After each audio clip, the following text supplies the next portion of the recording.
Everybody, this is Jim at SP500chart.com. It's Sunday early evening, about 6:20 on August 7th, 2016, and we're going to take a look at the S&P 500 for the week that ended on August 5th, 2016. But as always, before we do that, I need to remind you that the video and the website are for educational purposes only. Nothing stated at the site or in the video is intended to be used as investment advice. I can draw lines on charts, but you have to draw your own conclusions from your own research and make investment decisions that are suitable for your personal financial situation. I'm not a licensed financial professional. I'm just a guy who draws lines on charts. So let's take a look. Well, you can see this is an interesting chart. Just in case you have not been in case you're not a member at sp500chart.com, then you have not seen the videos that I do Monday, Tuesday, Wednesday, and Thursday. You just see these things on weekends. So I think I talked about this last weekend, but I'll go ahead and mention it again now. And that is that we came up off this sub 2000 bottom, pretty much rocketed above this neckline to a small inverted head and shoulders pattern. We also got over another inverted head and shoulders pattern neckline, which, by the way, now is green. Now that's that way for a reason. I'll talk about that in a bit. These two green lines are lines to watch. Let's just put it that way. Okay, I'll tell you what they are. According to John McGee, when a breakout takes place from an inverted head and shoulders pattern, you make a buy. You go long on a return to either the neckline, the line drawn from the bottom of the head through the bottom of the right shoulder, that's that line, or upon a 40% retracement of where the initial breakout move from the pattern ends. I believe this is where that ended right here. So that 40% line is actually underneath the neckline. So therefore that line is not on the chart. So make a long story short, if you're on the sidelines and you're not long and you're looking to be, look for the textbook entry would be a return to this line or this line, whichever were to happen first. Now obviously if it happens in the next month or so, just kind of looking at this, eyeballing it, you'll come to this line first because it's higher than this one. But if something were to happen and we end up going sideways for a good bit longer and we tag this line instead, then that could also happen. So both of these lines are in play, this one first and this one about a month down the road. So what happened this past week? Well, we'd been talking about this narrow trading range that we'd been in.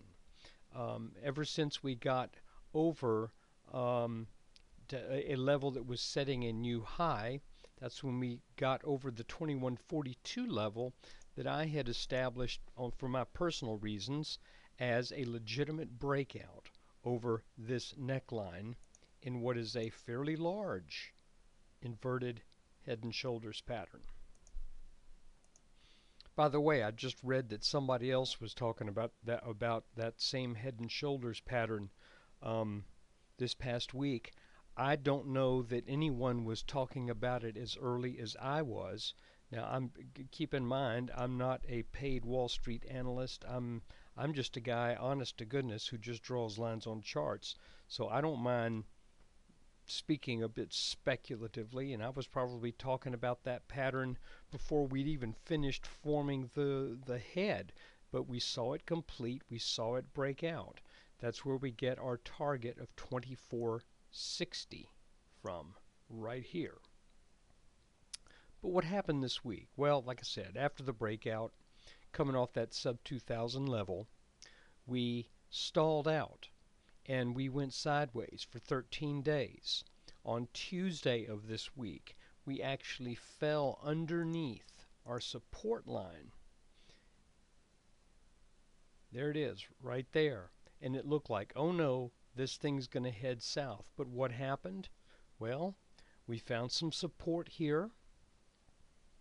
We rallied back, got back above this line, and actually closed the week over this resistance line. However, here's the caveat. Just like we never got more than 1% underneath this line, it's obvious that we're not 1% above this line. As a matter of fact, I don't even know, where are we here? We're not, I don't even think we're 0.2% above that line, maybe right at about 0.2%. So this is a very small move, but the positive takeaway from this is it's showing us that the S&P did not want to break down, did not want to come down and test significant support. Not yet. So I think there's still a good bit of strength left in the S&P, and it could surprise to the upside. Now, I mentioned something talking about the politics involved, and I really do believe this, and I'm going to say it one more time. Wall Street is, for the most part, pretty liberal in its political slant, and I don't think Wall Street wants to see a Trump presidency. For that reason, if there are people on Wall Street who can move the markets to do what they want them to do, if there are people who can exert influence in the markets to make them go up or down, I believe, for political reasons, going into this fall, they will want the markets to go up. So that's one reason why this past spring, when some people might have been saying sell in May and go away, I just couldn't make myself say that because it did not make sense. Just, thinking about some of the fundamentals involved here, not just the technicals, but the fundamentals. Now that we have the technicals, now that we have this big inverted head and shoulders pattern, it wouldn't surprise me if we go into the fall, into the presidential election season, into the into the big election season.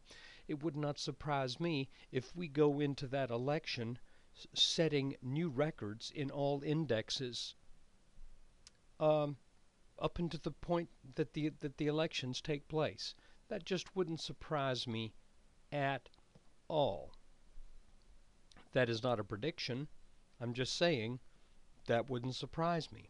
It wouldn't surprise me for political reasons, and it would not surprise me for reasons we see in the chart. So, guys, it was a week where it looked like we were going to break down to the downside, but then we saw a swift recovery, and we actually closed the week and the day at the high, almost, not quite, but right at the high of the day. As a matter of fact, we closed on Friday within just an eyelash of the high of the day, within an eyelash of the high of the week, within an eyelash of the high of the month, within an eyelash of the high of the year, the high of the decade, the high of the century, the all-time high. Here we are. And we know because of these two patterns that are underneath us, this smaller inverted head and shoulders pattern here, and our much larger pattern right here, that this is likely just the beginning of some significant upwards moves that will take place going into the fall. So guys, that's it. There's your video.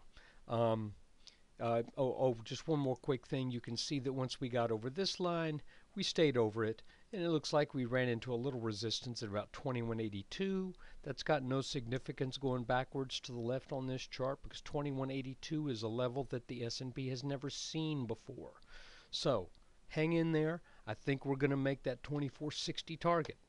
And I hope you appreciate the fact that I've been talking about that target, I think, long before most people were talking about it. I was talking about that target, I think, even back in March and April, before we'd even formed this right shoulder.